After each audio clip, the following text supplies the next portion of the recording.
Hello everyone. आप सभी को सुबह की राम राम जी, गुड मॉर्निंग, सुप्रभात। तो आज सुबह सुबह मेरे यहाँ सब झंडा लेके खड़े हो गए कि आज हम हरी सब्जी नहीं खाएंगे। तो ऐसा अक्सर होता है मेरे यहाँ। आई एम श्योर आपके यहाँ भी होता होगा कुछ ना कुछ चीज़ों को लेके। तो आज मैं बहुत हेल्दी रेसिपी कुछ शूट करने वाली थी, घर में बनाने वाली थी, पर सबने कहा कि हरी सब्जी नहीं खाएंगे। तो मैंने कहा ठीक है, आज तुम्हारी बात भी मानूंगी और कुछ अपनी भी चलाऊंगी। तो आज की थाली में मैंने कुछ अपने घर वालों की बात को सुना और कुछ बहुत अच्छी हेल्दी रेसिपी साथ में ऐड करने की कोशिश की। तो यहाँ पर मैंने ना ये चावल लिया है लगभग 1/4 कप, और ये जो सोना मसूरी चावल आता है छोटा वाला, वो चावल लिया है। इसको अच्छे से 2 से 3 बार धो लिया है। और एक झटपट से बहुत बढ़िया सी खीर इसकी मैं बनाने वाली हूँ। तो डायरेक्ट चावल की भी हम खीर बना सकते हैं, डायरेक्ट उसको दूध में डाल के धो के, पर उससे ज्यादा बेटर ना ये थोड़ा सा भुने हुए चावलों की खीर बनती है जो बहुत टेस्टी बनती है। और इसको चूंकि हमको झटपट बनाना है तो मैं क्या करने वाली, कुकर में लगभग 1 चम्मच मैंने घी डाल दिया है, और घी के गर्म होते साथ ही ये सारे के सारे चावल डाल देंगे। अब चावलों को ना बिल्कुल जरा सा नहीं भूनेंगे, इसको मैं अच्छा हल्का सा ब्राउन होने तक भूनती हूँ, जिससे कि ना एक तो खीर का कलर बहुत अच्छा आता है, और अच्छे से जब ये सिक जाते हैं, हल्के से ब्राउन हो जाते हैं ना, तो बहुत ज्यादा अच्छा टेस्ट आता है। तो बिल्कुल धीमी आंच पे सेकिएगा, लेकिन तेज आंच पे ना सेकिएगा। तो ये देखिए धीमी आंच पे मैंने इनको बढ़िया सा ब्राउन कर लिया है। और बस जितने चावल लिए थे उससे दुगना या तिगुना चावल का माफ कीजिएगा, इसमें हम पानी डाल देंगे। तो लगभग इसमें मैंने 2 कटोरी पानी डाल दिया है। और इसके बाद ना इसमें हम सीटी ले लेंगे। तो इससे क्या होता है कि चावल एकदम से सॉफ्ट हो जाते हैं, सौंधापन भी आ जाता है चूंकि हमने घी में भुना है, और उसके बाद हम इसको दूध में पका लेंगे। तो जब तक उसमें सीटियां होती, कुकर ठंडा होता है, तब तक यहाँ पर एक तैयारी हम कर लेते हैं। तो यहाँ पर मैंने एक चॉपर लिया है, साथ में 3 टमाटर रफली चॉप किए हैं, आधा इंच अदरक और 3 से 4 हरी मिर्च ली हैं। तो आज मैं अभी इसमें प्याज लहसुन किसी का उपयोग नहीं कर रही हूँ इस रेसिपी को शूट करने में या इस थाली को बनाने में। बहुत सिंपल सी थाली है, बहुत झटपट से तैयार होती है। तो ये सारी चीजें चॉप हो चुकी हैं। तब तक यहाँ पर कुकर में विसल आ चुकी थी, एक सीटी तेज पे और एक सीटी धीमे पे ली थी मैंने। तो ये देखिए चावल अच्छे से कुक हो चुके हैं। स्टीम होने के बाद देखिए कलर भी इनका हल्का सा हो जाता है। अब इसी स्पैचुला से गरम गरम में ना इसको अच्छे से मैश कर लेंगे, तो ये बिल्कुल घुटे हुए से चावल हो जाएंगे, जिससे कि खीर बहुत फटाफट से बनकर तैयार हो जाएगी। तो अब इसमें मैंने यहाँ पर दूध डाल दिया है। तो ये लगभग 2 लीटर दूध मैंने अभी सुबह ही उबाला था। पूरा नहीं डालने वाली हूँ, लेकिन लगभग 3 पाव इसमें दूध लग जाएगा।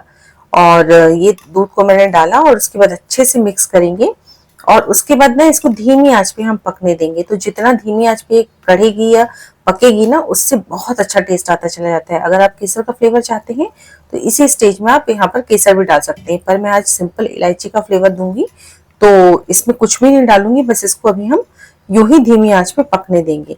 और मतलब अगर आप भून के यूं ही चावल बनाते हैं ना, तो उसमें बहुत ज्यादा टाइम लगता है चावल को पकने में खीर के लिए। तो ये प्रोसेस में ना बहुत फटाफट से खीर बन जाती है, और स्वाद में 19-20 का भी फर्क नहीं आता, बिल्कुल वैसे का वैसा ही स्वाद रहता है। अब यहाँ पर मैंने एक कढ़ाई चढ़ाई है, सब्जी के लिए मैंने इसमें डाल दिया है 2 चम्मच घी। तो ये ऑप्शनल है, पर मैं जो सब्जी बना रही हूँ ना बिल्कुल सिंपल सी, वो घी में बहुत ज्यादा अच्छी बनती है। पर अगर आप स्किप करना चाहते हैं घी तो स्किप कर सकते हैं, या फिर आधा घी और आधा रिफाइंड ऑयल मिला सकते हैं। और बीच बीच में मैं खीर को चलाती जा रही हूँ, क्योंकि पके हुए चावल हैं तो नीचे से लग न जाए। और जैसे घी गर्म होगा, इसमें डाला मैंने आधा चम्मच जीरा। तो जीरो को अच्छे तरीके से तड़कने देंगे, और उसके बाद इसमें सारे के सारे हम पिसे हुए या क्रश किए हुए मसाले को डाल देंगे। जो टमाटर और अदरक का मसाला हमने अभी क्रश करके रखा है, तो ये मैंने डाल दिया है। और फिर इसमें कुछ रेगुलर मसाले हम डालेंगे, लेकिन जैसे ही हम टमाटर डालते हैं ना, तो टमाटर फटाफट से कुक होने चाहिए, तो साथ में नमक भी डाल देंगे। लेकिन मैंने आधा चम्मच हल्दी पाउडर डाला है, साथ में थोड़ा सा कश्मीरी रेड चिली पाउडर डाला है, और धनिया पाउडर डाला है। बिल्कुल सिंपल से जो रेगुलर मसाले यूज किए जाते हैं वो मैं डाल रही हूँ। और साथ ही साथ में मैंने आपको बताया कि नमक डाल दूंगी। तो जैसे टमाटर डालते हैं ना, तो नमक डालना जरूरी होता है, जिससे कि टमाटर फटाफट से कुक हो जाए। तो नमक सब्जी के हिसाब से डाल दीजिएगा, जितना भी आप सब्जी बना रहे हैं क्वांटिटी में। और सभी चीजों को अच्छे तरीके से मिक्स करेंगे। आंच को हमको धीमा ही रखना है। मसाले जितना धीमी आंच में भुने जाते हैं ना, उतना ही अच्छा सौंधापन आता है। धीमी आंच में मैं इसको मसाले को भुनने दूंगी ढककर, और साथ ही साथ में खीर को चलाते चले जा रही हूँ, वो भी धीमी आंच में उबल रही है। अब यहाँ पे मैंने साथ में एक हेल्दी चीज और बनाई है थाली में। ये पनीर की रेसिपी मैं आपके साथ में अभी थोड़े थोड़े दिन पहले, क्या 2 से 3 दिन पहले ही शूट करके मैंने आपके साथ में शेयर की है। तो ये पनीर मेरे पास में रखा हुआ था। मैंने आपको बताया कि मैं हर थोड़े दिन में पनीर बनाती रहती हूँ, तो इसको छोटे बारीक ग्रेटर से मैंने ग्रेट कर लिया है। अब ग्रेट कर रही थी तब तक मैंने ध्यान दिया कि यहाँ पर सब्जी का मसाला हो चुका है। ढक्कन को मैंने खोला और अच्छे तरीके से इसको मिक्स किया। तो ये देखिए जो मसाला है ना बहुत अच्छे तरीके से भुन चुका है, और आप देख पा रहे हैं कि साइड साइड से अच्छे तरीके से ना इसमें घी भी रिलीज होता चला जा रहा है। तो बस इतने स्टेज तक हमको भूनना रहता है कि साइड से घी रिलीज हो जाए। देखिए आप पूरा अच्छे तरीके से रिलीज हो चुका है घी, मसाला हमारा अच्छे तरीके से भुन चुका है। और अब इस स्टेज में मैंने लगभग 5 आलू, उबले आलू को मैश करके रखा था। तो आज मैं बिल्कुल बिना लहसुन प्याज के सिंपल से जीरे वाले आलू की सब्जी की रेसिपी आपके साथ में शेयर कर रही हूँ। तो ये जीरे वाले आलू जो है ना, ये सूखे नहीं है, ये लटपटे से रसे वाले आलू बनते हैं, जो कि रोटी पराठा पूरी के साथ में बहुत ज्यादा टेस्टी लगते हैं। मेरे घर में तो बहुत पसंद किए जाते हैं, तो आप भी एक बार ट्राई करिएगा, बहुत अच्छे लगते हैं ये आलू। तो मैंने यहाँ पर आलूओं के साथ में भी मसाले के साथ में लगभग 2 मिनट तक भून लिया है। अब इसके बाद इसमें डाल दिया है 1 गिलास पानी, पर मुझे पानी की क्वांटिटी थोड़ी सी कम लग रही है, तो मैंने इसमें आधा गिलास पानी और डाला है। इतनी सिंपल सी सब्जी है ना कि जनरली बच्चों वाले घरों में ना आलू तो उबले फ्रिज में रखे रहते हैं, मैं भी रखती हूँ। आई एम श्योर कि बहुत मम्मी ऐसा काम करती हैं कि फ्रिज में उबले आलू रखती हैं, और जैसे जरूरत पड़े तो उबले आलू की सब्जी बनाई जा सकती है। तो मैंने ढक दिया है, सब्जी को पकने देंगे, तब तक साथ में खीर भी चलाते जा रही हूँ। और यहाँ पर ये पनीर को भी ग्रेट कर लिया था। अब इसमें 2 हरी मिर्च और खूब सारी कटी हुई धनिया पत्ती मैंने डाली, आधा चम्मच जीरा डालेंगे, साथ में नमक स्वाद अनुसार। तो मैं आज बना रही हूँ पनीर के पराठे, पर पनीर को स्टफ करके नहीं। आप देखिएगा इस तरीके से आटे में गूंथ के ही बहुत टेस्टी पराठे बनते हैं। तो 1.5 कप मैंने गेहूं का आटा लिया है, 1 चम्मच रिफाइंड ऑयल डाला है, और बस इसका हम ना एक आटा गूंथ लेंगे। तो हर चीज स्टफ करके बनाना जरूरी नहीं होती है। हमको हेल्दी खिलाना है ना, तो हम इस तरीके से आटे में गूंथ के भी बना सकते हैं, बहुत टेस्टी बनते हैं, इतने सॉफ्ट बनते हैं, इतना सौंधापन आता है ना इन पराठों में। यकीन मानिए आप इस तरीके से बना के देखिएगा। अभी थोड़े दिन पहले मैंने आपके साथ में मूली के पराठे की भी रेसिपी शेयर की थी, वो भी बहुत अच्छे पराठे बनते हैं, उसको भी जरूर देखिएगा। वो भी मैं स्टफ करके कभी नहीं बनाती हूँ, इसी तरीके से बनाती हूँ। मेरे घर में इस तरीके से खाए जाते हैं, तो पराठे का टेस्ट ना बहुत लाजवाब हो जाता है। हर चीज में स्टफिंग मतलब उतनी अच्छी नहीं लगती है। तो ये पराठे के पराठे रहते हैं और बहुत टेस्टी लगते हैं। थोड़ा थोड़ा पानी डालते हुए देखिए मैंने इसका सेमी सॉफ्ट आटा लगा दिया है, बहुत सख्त भी नहीं लगाना है, बहुत सॉफ्ट भी नहीं लगाना है। और लगभग 3/4 कप मेरा पानी लगा है 1.5 कप गेहूं के आटे के साथ में। और तब तक यहाँ पर सब्जी हो चुकी थी। लगभग इसको 3 से 4 मिनट मैंने मध्यम आंच पे पका लिया था। और ये देखिए बहुत अच्छी सब्जी बनकर तैयार हो चुकी है। अब इसमें रसा या ग्रेवी या पानी जितना आप चाहते हैं ना उतना डाल सकते हैं आप। एंड में इसमें आधा चम्मच हल्दी पाउडर, आधा चम्मच गरम मसाला, माफ कीजिएगा हल्दी पाउडर नहीं, आधा चम्मच धनिया पाउडर और आधा चम्मच गरम मसाला मैंने डाला है। इससे ना बहुत अच्छा टेस्ट आता है। और ये गैस को बंद करके डालिएगा, और साथ में खूब सारी कटी हुई धनिया पत्ती। तो ये हमारी शानदार आलू टमाटर की जीरे वाली सब्जी बनकर तैयार हो चुकी है। और लास्ट में धनिया पाउडर डालने से ना बहुत अच्छा सा कलर आ जाता है और टेस्ट आ जाता है। खीर अच्छे से पक चुकी थी। अब इसमें अपने पसंद के ड्राई फ्रूट्स आप डाल दीजिए। तो मैंने तो कटे हुए पिस्ता, बादाम, किशमिश और चिरौंजी डाला है।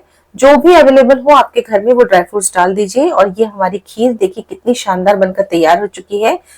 लगभग 4 से 5 फ्रेश कुटी हुई हरी इलायची का पाउडर मैंने डाला। और ये हमारी बहुत ही बढ़िया हेल्दी शानदार से झटपट वाली चावल की खीर बनकर तैयार हो चुकी है। और ये देखिए आटा भी यहाँ पर लगभग हमने 5 से 10 मिनट के लिए रख दिया था सेट होने के लिए। बहुत अच्छे तरीके से सेट हो चुका है। तवे को मैंने गैस के ऊपर चढ़ा दिया है, फ्लेम को अभी लो रखा है, क्योंकि हमें पराठा बेलने में थोड़ा समय लगेगा। तब तक फ्लेम को लो पे ही इसको तवे को हीट होने देंगे।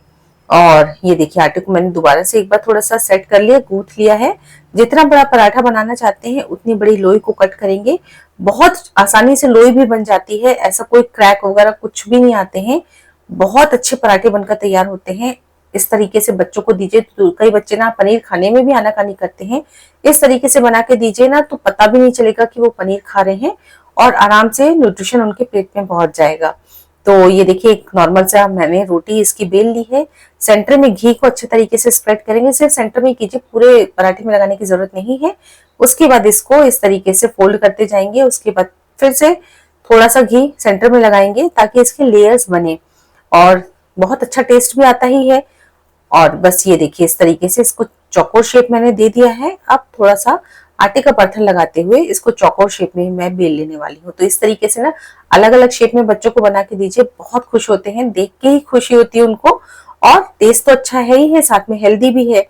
तो इस तरीके से पनीर के पराठे जरूर से एक बार ट्राई कीजिएगा, बहुत टेस्टी बनते हैं, बहुत सॉफ्ट बनते हैं और साथ में खस्तापन भी बहुत ज्यादा रहता है इसमें। तो ये देखिए चौकोर सा मैंने पराठा बेल लिया है, बहुत ज्यादा थिकनेस नहीं रखनी, नॉर्मल जैसा पराठा हम बेलते हैं ना उसी तरीके की थिकनेस में मैंने इसको तैयार किया है। अब यहाँ पर गैस को मैंने हाई पे कर दिया था और बिल्कुल हाई फ्लेम पर तवे में मैंने पराठे को डाल दिया है।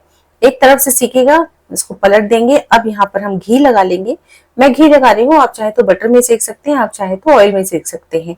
और एक तरफ से फिर से दोबारा से सेकने देंगे दूसरी तरफ से, उसके बाद फिर पलट देंगे, दूसरी तरफ फिर से घी लगाएंगे। इस तरीके से अलटते पलटते हुए हम दोनों तरफ से बढ़िया सा कलर आने तक इसको हम सेक लेंगे, कच्चापन ना रहे इस बात का ध्यान रखिएगा। और ये हमारे पनीर के बहुत शानदार से सुपर सॉफ्ट और बहुत बढ़िया खस्ता पराठे बनकर तैयार हो चुके हैं। सिंपल सी लंच थाली है, पर मैंने इसमें न्यूट्रिशन अच्छे तरीके से ऐड किया है कि अगर हरी सब्जी नहीं खाना है तो भर भर के न्यूट्रिशन एक चावल की खीर में मैंने दिया है और साथ ही साथ में पनीर के पराठे। तो सबसे पहले थाली में मीठे से शुरुआत करेंगे। बहुत ही बढ़िया क्रीमी टेक्सचर वाली चावल की खीर सर्व की है, साथ में बहुत सिंपल सी पर गजब के स्वाद वाली आलू टमाटर की जीरे वाली सब्जी और साथ ही साथ में बहुत हेल्दी पनीर के पराठे, बहुत हेल्दी और बहुत आसान पनीर के पराठे। तो ये आज की सिंपल सी पर न्यूट्रिशन से भरपूर थाली आपको कैसी लगी कमेंट करके मुझे जरूर बताइएगा। तो अब मेरा फेवरेट काम, मैं इसको आपको टेस्ट करके बताती हूँ, पर पास से पहले मैं आपको खीर दिखाती हूँ। देखिए कितनी बढ़िया क्रीमी टेक्सचर की बहुत शानदार चावल की खीर झटपट से बनकर तैयार हो जाती है। और ये देखिए चावलों को हमने ब्राउन तक होने तक भुना था, तो देखिए कलर वगैरह कितना बढ़िया आया है खीर का। बहुत टेस्टी खीर बनती है और बहुत जल्दी बन जाती है। तो बहुत अच्छी लंच की थाली बनकर तैयार हुई, मेरे घर में तो सबने बहुत पसंद की। आप लोग भी जरूर बना के देखिएगा, उम्मीद करती हूँ आपको भी बहुत पसंद आएगी। तो रेसिपी अच्छी लगी हो तो लाइक जरूर कीजिएगा, साथ में अगर आपको मेरी रेसिपीज पसंद आ रही है तो चैनल को सब्सक्राइब भी कर लीजिएगा और कमेंट करना ना भूलिएगा, जिससे मुझे बहुत मोटिवेशन मिलता है। मिलती हूँ अगली रेसिपी में, तब तक के लिए बाय बाय।